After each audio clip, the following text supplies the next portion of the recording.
to A Well-Designed Business. My name is LuAnn, and I'm so glad you found this podcast. Together with my husband Vince and our partner Bill, we have grown our company WindowWorks from the ground up. So I know and I understand the challenges you face in running your interior design business. I also know that your talent alone isn't enough to ensure your success. So on this podcast, we talk about strategies and practical steps to help you grow your business. But make no mistake about it, we have our share of fun here too, mixed in with those aha moments that I love so much. This isn't fluff. Nobody has time for that. Whether you are a new interior designer or a seasoned designer, I am here to help you create and to manage the kind of interior design firm that you dream of. It's straight talk and it's action. Are you ready? Let's get started. Hi, welcome to WTF on A Well-Designed Business. We're back again. Hi, Vita. How are you? Hey, LuAnn. I am good. How are you doing? It's good. I'm good, too. We're going to talk about whether we really are good or we really aren't. It's become a very loaded question recently. It certainly has. But just before we digress, I would like to take care of a little housekeeping here. First of all, I want to give a huge shout out to Kirsch, one of the sponsors of the podcast. And of course, no better place to have a Kirsch little message here is in our WTF, our Window Treatment Fridays, because we all know that Kirsch is our go-to for drapery hardware, whether you need simple, clean drapery hardware from the superfine line or the Architrack line all the way to the decorative lines in the metals line and the Buckingham collection. And of course, we have the motorized collection with Briza. So I just want to say, if you have not looked up who your local area distributor for Kirsch products is, please go to Kirsch.com. That's KIRSCH.com. You will log on. You will be connected with a distributor, and you know what I know you all have to do you in the middle of this, and you have to. If your goal is to work as much as you can or at whatever level as you can through being in quarantine, great. If your goal is to rest and recharge, great. But if your goal is to work, I know that one of the things that's good here is to take each week to just expand your knowledge about something that previously you were moving too fast with too many responsibilities in order to just stop that train a little bit on the tracks. And I think that looking into our sponsor Kirsch's product line, and maybe your local distributor is open and you can get some catalogs mailed to you and you can look, touch, feel, taste the amazingness that Kirsch has to offer. So please look into that, Kirsch.com. All righty, Vita. That reminded me back in one of our episodes on hardware, we said how Kirsch catalog is like an inch thick and in a 0.9 font and single spaced, and whoever wants to be expert in that. Right. Well, right. If there's that one person who wanted to, this is the time. That's right. Well, even just the product catalogs, right?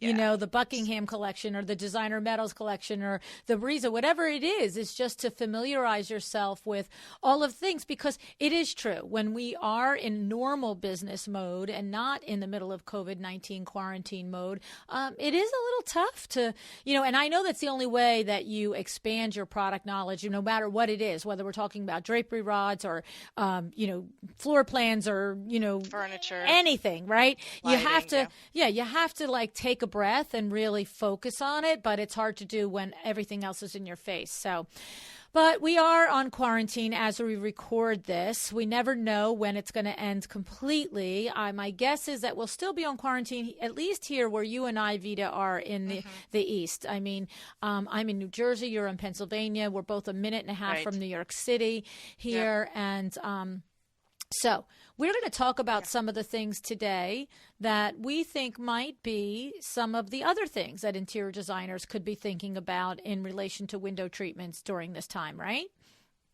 We sure are. And I'm excited to kind of get the the excitement level about window treatments back up, you know. You're having a I mean, little window treatment withdrawal there? hey, look at you, window treatment withdrawal. I was going to say window treatment party, but okay. I like that. But you know, for me personally, when we got shut down, which was middle of March, and all of a sudden thinking about window treatments and making window treatments really just wasn't relevant, wasn't appropriate, wasn't just, let alone, I think many of us just couldn't do it physically in a way. Not mentally, not spiritually, not or physically, we couldn't even put our hands on anything, whether to make it or to specify it or select it. Go in a house and measure for it. Yeah. So now that it's been about, my gosh, you know, I don't know, I've lost count. Are we in week 5, week 6? It's a little hard to know. As we're recording, we're in week 6. Oh, okay. So we are in week 6. Ooh, that was a mouthful.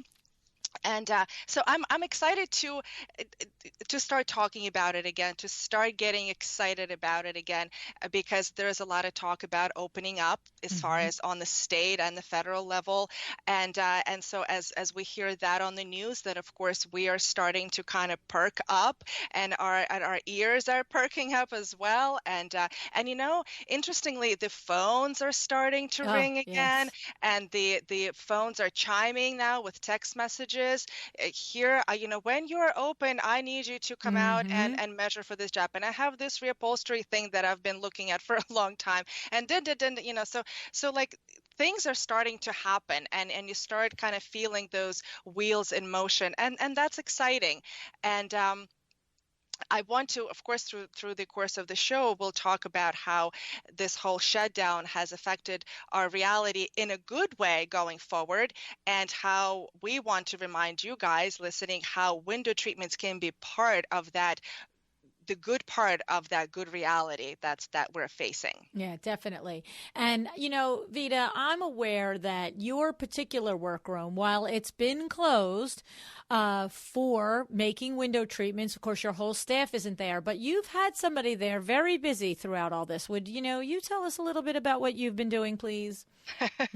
So, yes. So, you know, during that first week when everything got shut down and we're, you know, scared out of our pants sitting in our houses, I suppose, glued to the news, I heard the report out of Georgia actually saying that they have been contacting local workrooms and seamstresses to make masks. And of course, like bing, bing, bing, you know, that was like the light bulb moment, because just the day before, my husband and I were saying, how can I be relevant? How can I still be meaningful in this whole thing? How can I be meaningful to others? How can I be meaningful, bring meaning to my own life? And that was a true light bulb moment for me that very first week.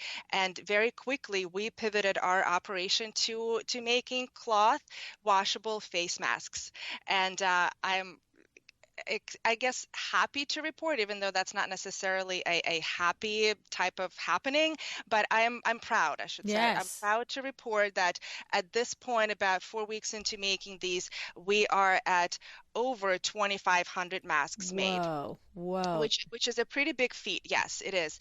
But LuAnn, even at these 2,500 masks, I am all but a small drop in the bucket of the amazing, incredible, remarkable initiative that more than 1,000 workrooms across the nation have put together. And that initiative has been led by a veteran in the industry, Sandra Van Sickle. And she has put together this amazing group. It happens to be on Facebook, where we're all kind of hang out and exchange our goods and bads and the uglies of the days. And we share what we have done with this whole mask initiative.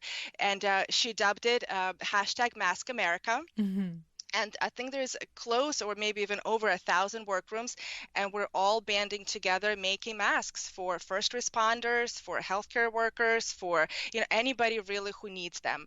And so some people have made 2, some people have made 200, 2,000. It's whatever people can do. They have really all the workrooms have stepped up and have done an incredible job, even in the face of family issues. We're all, most of us, many of us, I should say, homeschooling our kids, and all of us have had an unbelievable amount of additional responsibilities that we don't have during our normal days. And on top of that, we're all still working, like, even though I may not be physically going on appointments, and I'm not physically making masks. My seamster is, and I'm proud to say that I have kept him busy and have kept him on payroll. So that was a big part of my personal meaning in all of this. But I have to say, like, ask me if I have any extra time. No. Ask any business owner Right. if they have extra time. No, and we may see our friends and maybe some other people who have had that opportunity to kind of put their feet up and slow down and take a collective breather. But I think we as business owners, we're still almost just as busy as we've always been. Yeah, no, I definitely am. But I just want to congratulate you, Vita, for jumping on that and for, keeping your seamster busy and enabling him to make his salary through all of this. And the double, whammy there is that you've been a big part of providing these masks for everybody. So that's awesome. And congratulations, Vita, for jumping on that. That's sweet. Thanks, LuAnn. Have different gifts, different skills, different capabilities. When I looked around, and of course, I know that we can sew, clearly, obviously, and we have the machines to do it. I had the capability because we have one seamster in my business, and I didn't allow any of my other people to come into the office, so he could be there alone and still practice that. So when I looked at all of the circumstances come together, then there was no other choice for me but to do that. And that was how I could help it. But what else comes to mind is that I think a lot of people are trying to help in whichever way they can, whatever their talent and their skill.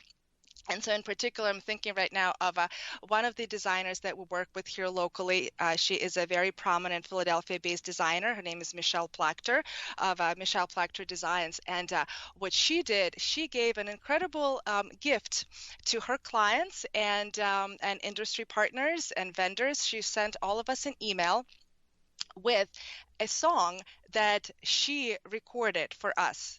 And what we've learned through this is that before she became an interior designer, she was a singer, a professional singer. So yeah, and that was an unexpected surprise and a wonderful gift just to sit there and take that moment, because the lesson in all of us for all of us in this is that to take a moment, right, to smell the roses and to maybe not run around so hard and so quick.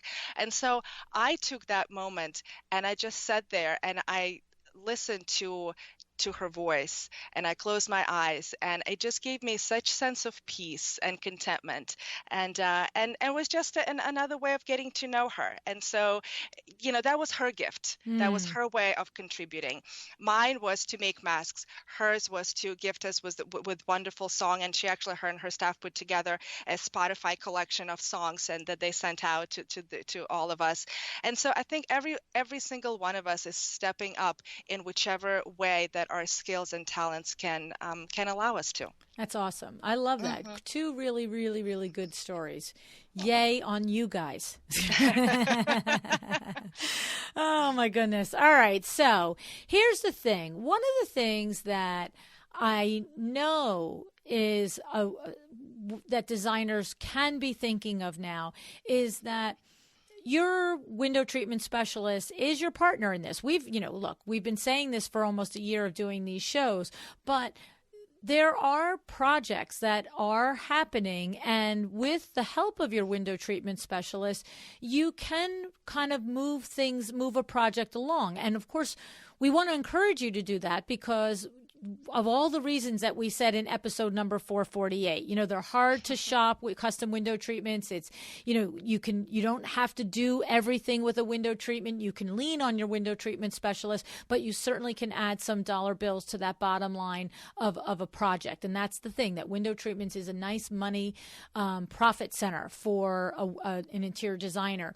But the thing is, talk to us, Vita, about some of the ways that a window treatment specialist could support an interior designer who is possibly trying to move a project along virtually, or get a client to realize that there are steps that can be taken even though you can't be together face to face. So, LuAnn, I really think that truly it's the word that you just used a second ago. This is truly the time for interior designers to lean into their resources, and specifically with window treatments, it's your window treatment specialist or workroom, or whoever you're using specifically for your windows, and really use them and leverage their product knowledge, their expertise. Don't be afraid to ask them questions, and don't be afraid to spend some time with them, and maybe get a little bit of I don't know, like a presentation necessarily, even though that's not a bad idea either, but kind of say, listen, we're all so busy, we're all running around, and I usually talk to you when I have a specific project in mind, and I give you specs and you give me pricing, and we kind of engineer it and off we go. But I would invite the designers as well as the window treatment people as well, because this is a two-way street. So just like I would invite the designers to lean on their window treatment people for help, expertise, advice, product knowledge, in the same venue, I would invite the window treatment people to offer up their services and just say to their designers, how can I be of value? What can I do for you? What questions do you have for me? So I want us to treat this as a two-way street. Mm-hmm.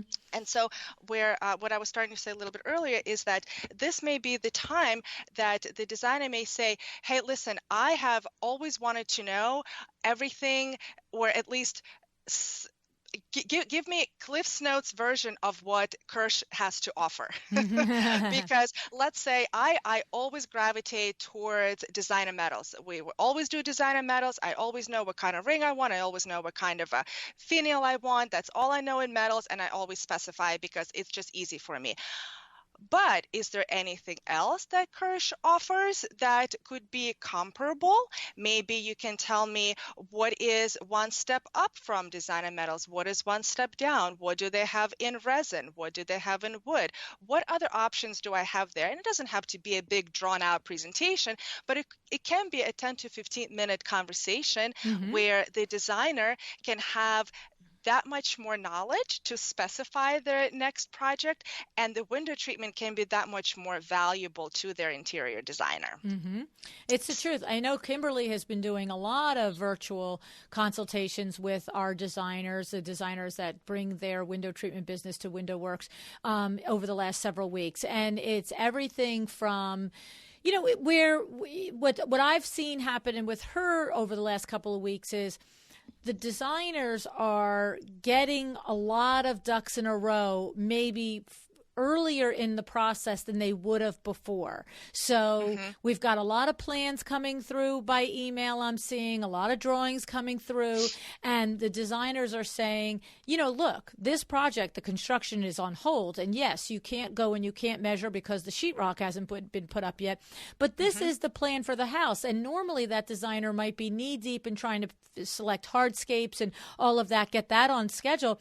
But because of this, they're able to look ahead and say, I don't need to wait till we get in the house to start having the conversation about the window treatments. I can pull, if you work with me now off of plans and off of, pictures and so forth, we are creating budgets for designers so that when it's open and things are going, they've already got their deposits on their window treatments. They've got their deposits for their fabrics and things like that. And so that's one of the things that I've noticed happening. It's like, of course, that's a project.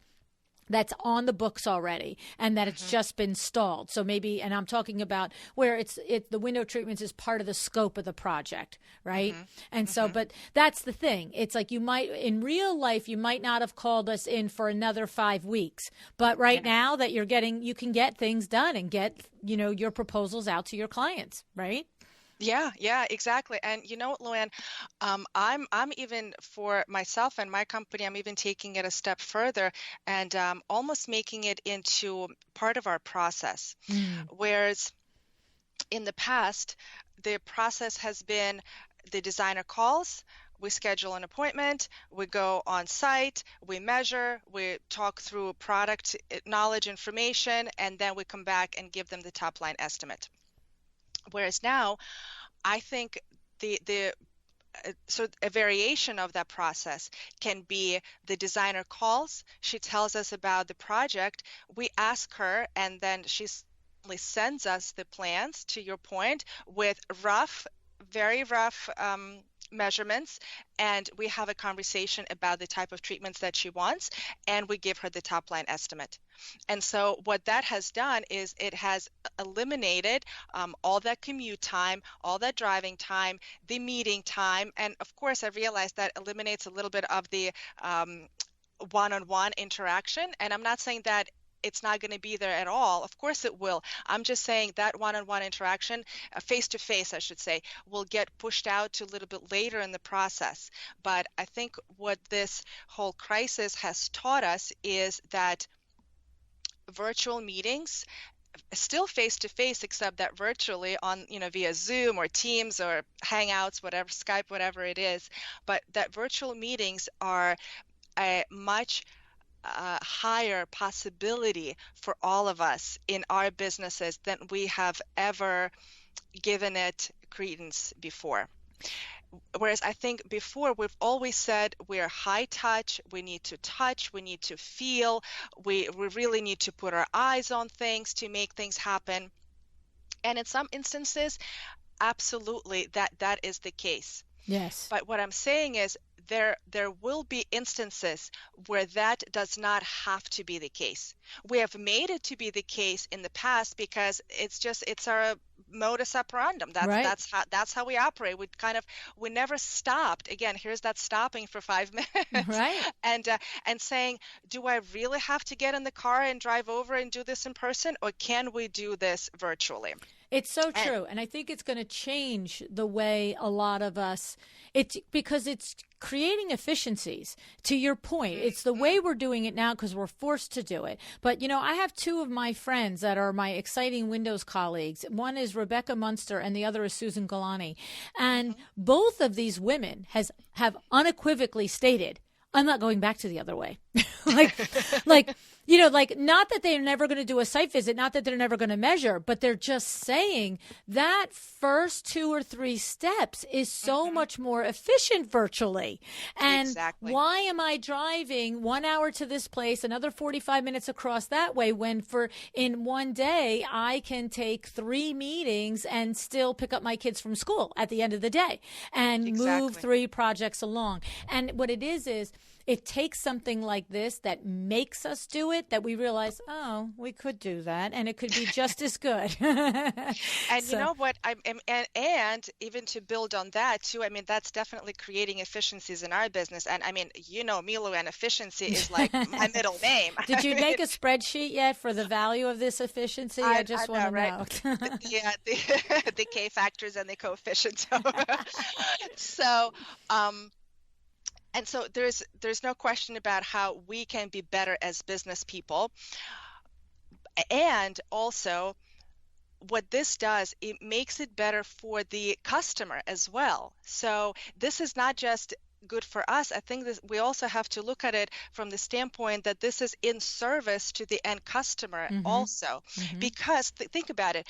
How you try to schedule a meeting, right? And it would be you and the designer and the customer, and maybe there's other cast of characters like a GC or an electrician or somebody else, and like by the time you get 2 or 3 or 5 people together, I mean it's like 15 emails and 10 text messages Sure. and 5 Voxers and 3 hours if you were to put it all together, but in reality more because of stops and goes of management, administrative management that went into setting the meeting, because you're not available, he's not available, the customer has kids to pick up, to your point, blah, blah, blah, all that kind of stuff.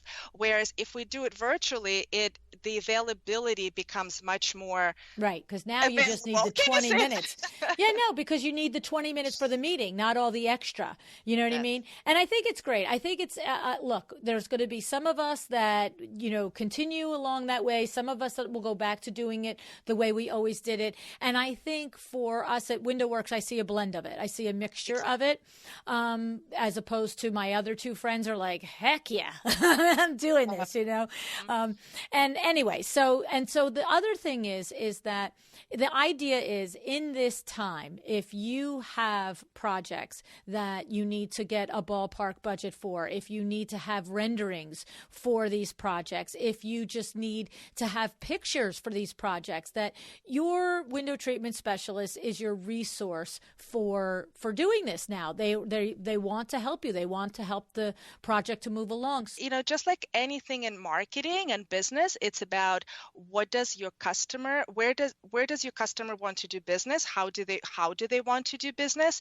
And being able to adapt to that, being flexible and being agile within the parameters that you're willing to set. Mm-hmm, absolutely.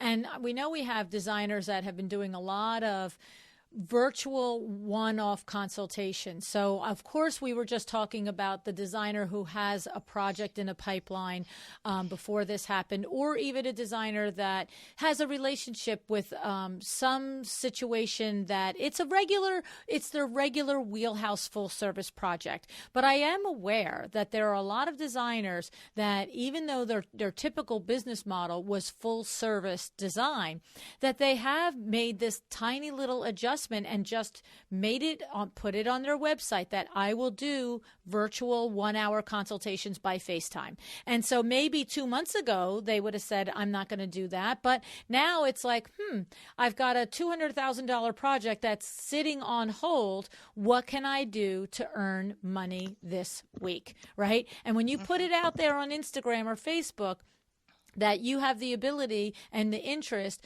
to do a 1-hour FaceTime virtual consultation for, I don't know, $225 or something. There's a lot of customers sitting home thinking, what's wrong with this room? And so, the thing is that there are a lot myself included. Right. And there are a lot of window treatments that that you can suggest to that customer and you can sell to that customer. So a stationary pair of draperies that is not going to be installed at the ceiling can easily be measured by the customer with your supervision. And you can go onto your Kravit.com, website and send them memo samples and then decide on the best one and then have a workroom make it in this environment, depending on where you're located and where your workroom is. But there are workrooms open across America, and you can make a little pivot there if you need to.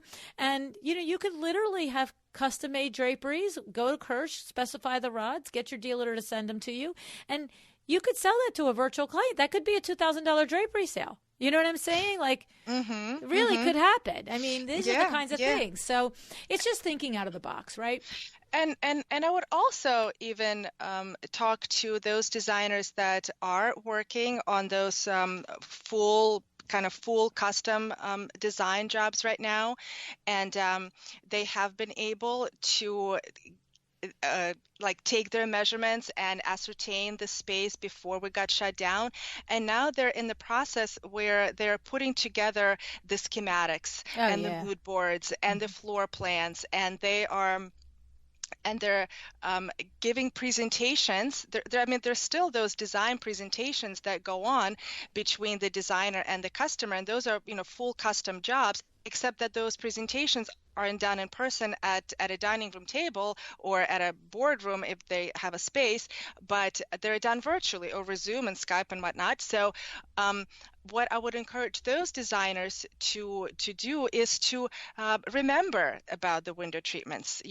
We remember that in addition to the rugs and the sofas and the chairs and the case goods and the lighting and the accessories, in order to round out the room, in order to be in service to your client and to the project, those windows also need to be treated. Exactly. And don't forget to put those window treatments on your mood boards and all your schematics into your overall budgets as you're presenting them to your clients. And I know a lot of my colleagues and myself included at Vitalia Inc., we are totally capable and willing to do renderings of those window treatments, and those renderings could be right on the photograph of the windows that you're trying to treat. Or you can give us the photograph of the entire room or partial room, whatever you have, and we can render right on top of it so that you and the client can see what the window would look like with the window treated. And in addition to that, not just how it will look like when the window is treated, but you can even be, again, of even better service to the client, and you can say, here's the schematic, here's what I think, and I have, actually, come to think of it, oftentimes, this is what I see, oftentimes the designers have two schematics for a customer to pick from. And so similarly, we can give you two different options for window treatments. So here's your window, and this is what it looks like, for example, with stationary drapery panels on the sides with a rod on top, or here's this very same window with, let's say, a valance over top of it, of a certain style, and this is what it looks like. And so that just makes you look better to your client. We're happy to make you look like a hero to your client, and you are that much more, I think your service is that much more valuable ultimately to your client. Yeah, I love it. I think it's great. I mean, you and WindowWorks, you and Kimberly are starting, I guess by the time this airs, you might have done one or two, but you guys are going to be going live from the WindowWorks Facebook page every Friday, 12 p.m. Eastern. Is it 12 p.m. that you're going to do it? It's 12 p.m. Yeah. Yeah.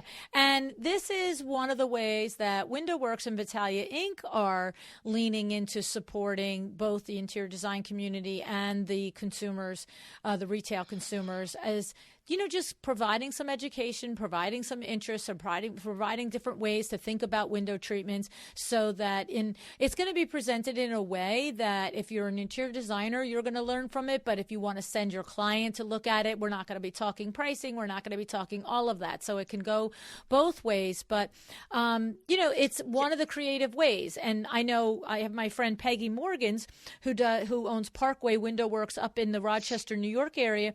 She's been doing virtual lunch and learns for the interior designers that she is the window treatment workroom for. And she's been having experts come in, and they have been, she's been facilitating that, getting them on Zoom and having teaching designers about their money and video and all kinds of things. So there's lots of ways that your window treatment specialist is trying to support and partner with you so that your business looks as good and as healthy as it can on the other side of this. This has been a very interesting experience for me, LuAnn. I have dedicated a lot of my time during this shutdown to marketing. Of course, marketing is where that's kind of my comfort zone, I guess. And so we ultimately revert to what our comfort zone is. It's been, it's been my background, my education, my work experience, and all that. And I love it. So, of course, in this time of crisis and uncertainty, we turn to what is comfortable and what we know. And for me, it was marketing. And I've been able to reach out to people and have virtual coffee dates with them. Yeah.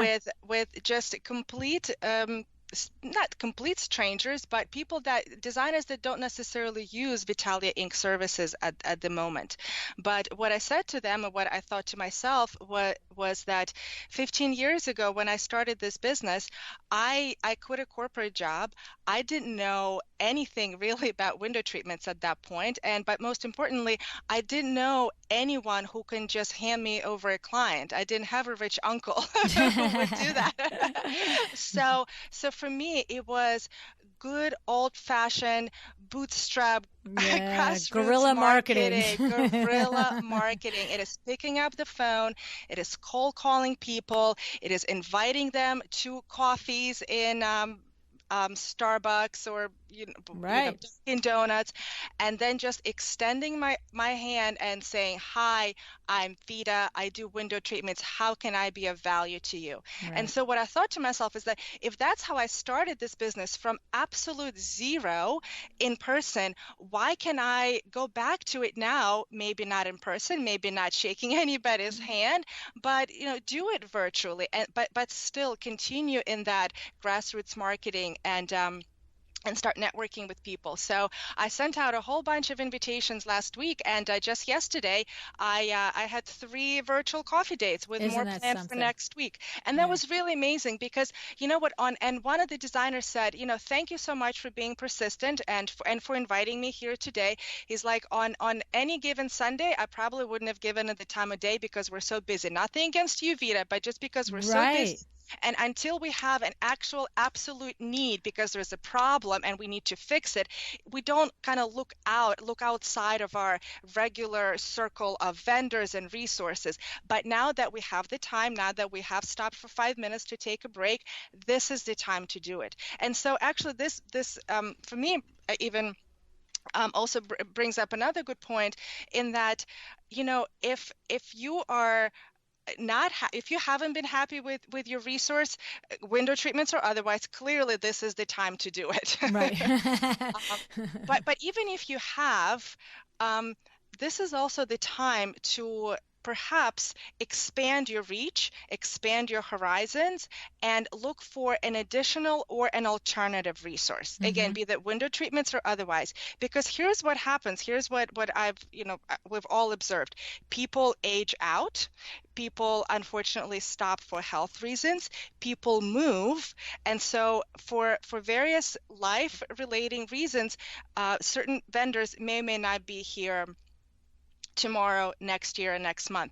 But I think another thing is going to happen after the shutdown. A lot of us, having had time to reevaluate our lives, yes. there are gonna be instances where people will say, I will no longer do this. Oh, I agree. I no longer want to do what I have been doing for the last 10, 20, 30 years. It does not serve me. It does not serve my family. Right.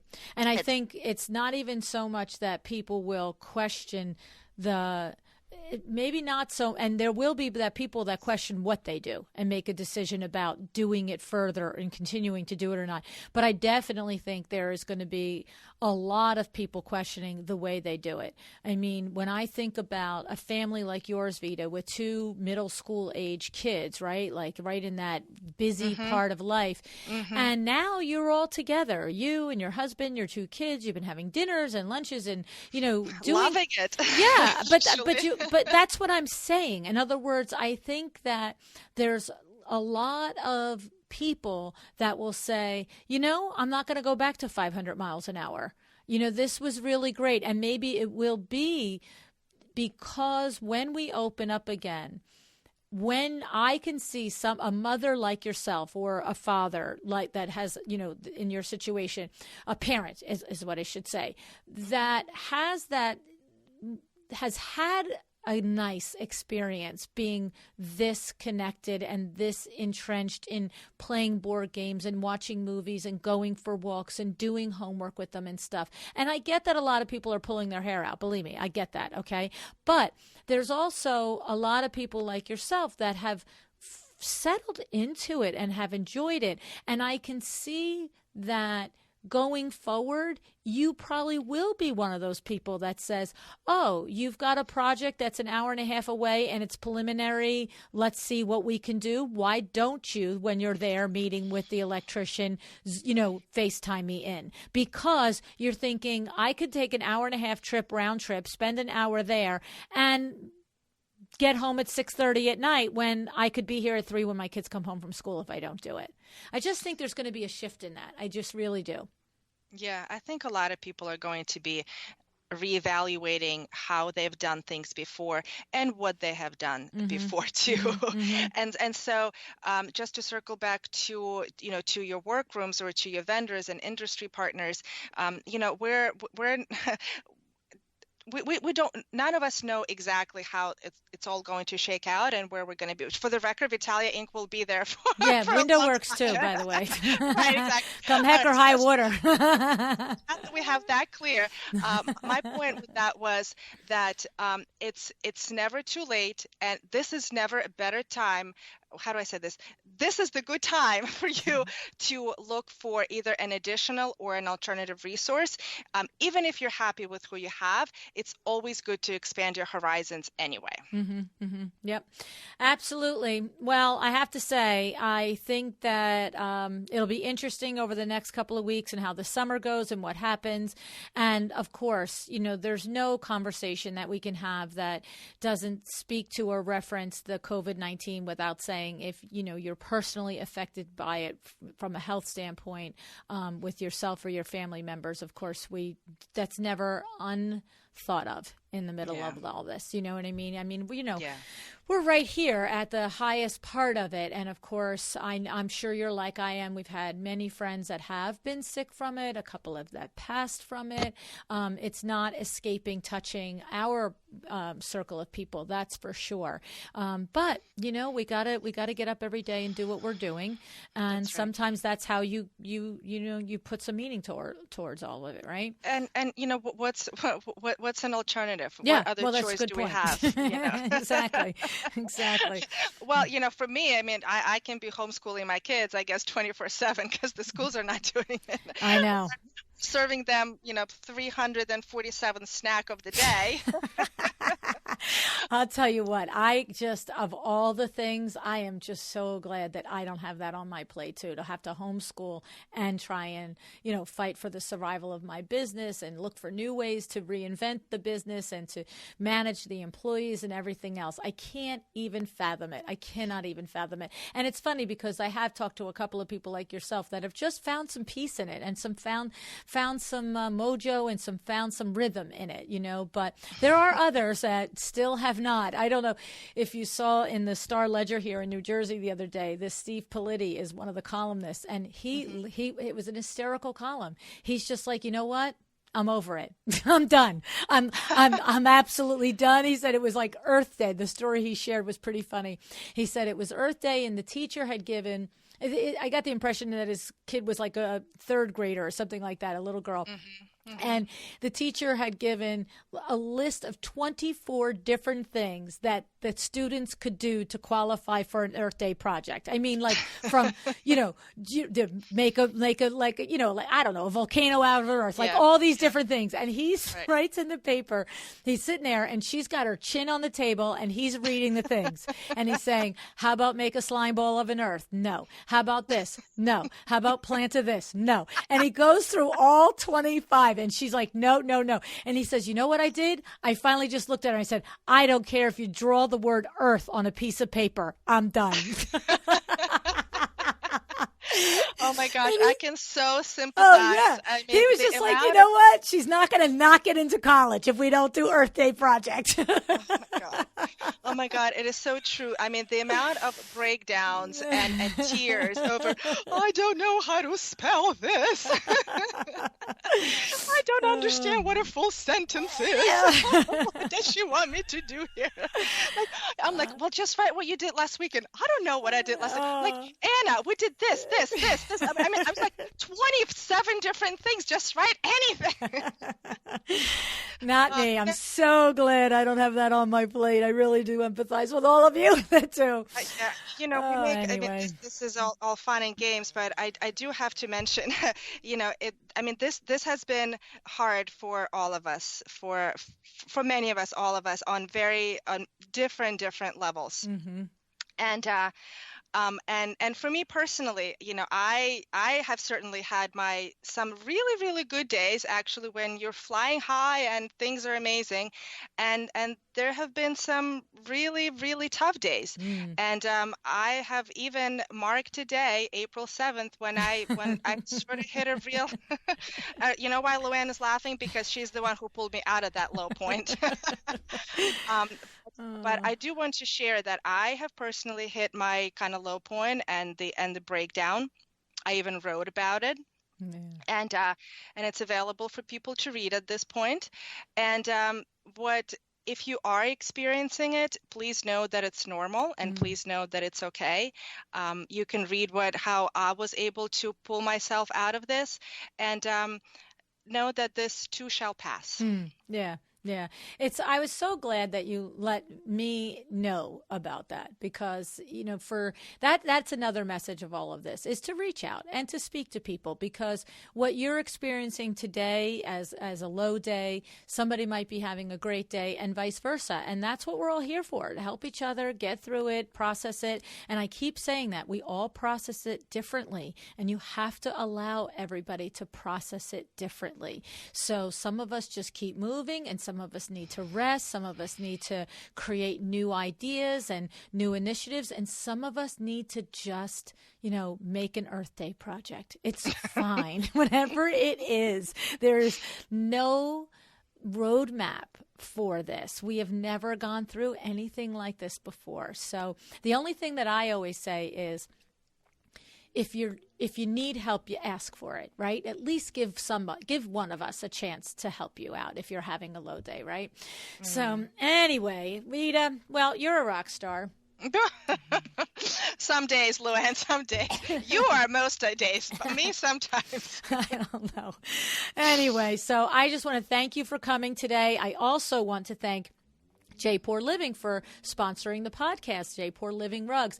The thing about J-Pour Living, too, is what's really interesting, very, very sophisticated company in the way they manage their inventory. So what I love is, first of all, there's, I think, 17,000 rugs that are in stock in the U.S. right now, so that if you are doing those virtual consultations, you can also go on jpourliving.com/LuAnn, set up your trade account, and you can start to specify rugs that can be shipped out to your clients, okay? The thing about that, what's really cool about them, they're very technology driven, and so I wouldn't do this while your client is on the Zoom with you, but you can go into your trade account, and if you like a particular area rug for your client's house, it will tell you if it's in stock or not. So you don't have to put the order in and wait to find out and then say that, oh, it's back ordered or blah, blah, blah. So that if you are doing these quick virtual consultations that you're really doing to keep some money going in your pipeline, you can know that the rug is in stock right in Atlanta or not. And so you should start by going to jpourliving.com/LuAnn to set up your account. All righty. So Vita, thank you for coming today. I appreciate it. Sort of a little different episode for us, just a little couple of tidbits there on how you might work with your window treatment specialist virtually, how you can push your projects along virtually, that they do not have to be at a standstill. You can get memos from your fabric companies. You can get ballpark estimates and in some cases, final estimates and proposals out of your window treatment professional. And there's no reason not to. So this way, when the doors of the country open, you will be ready to get back in business. So thank you for joining us today. I hope whatever you do, that you decide to be excellent. Thank you so much for joining me again today. This podcast is a production of WindowWorks, your resource for custom window treatments and awnings. To learn how we can help you on your next interior design project, go to www.windowworks-nj.com. And if you're interested in working with me on your business, either through masterminds or one-on-one coaching, or you want to know how to get my book, The Making of a Well-Designed Business, or you just want to know what's going on in the podcast land and where I'm going to be, all of that is found at LuAnnNigara.com. Thank you so much. Have an excellent day.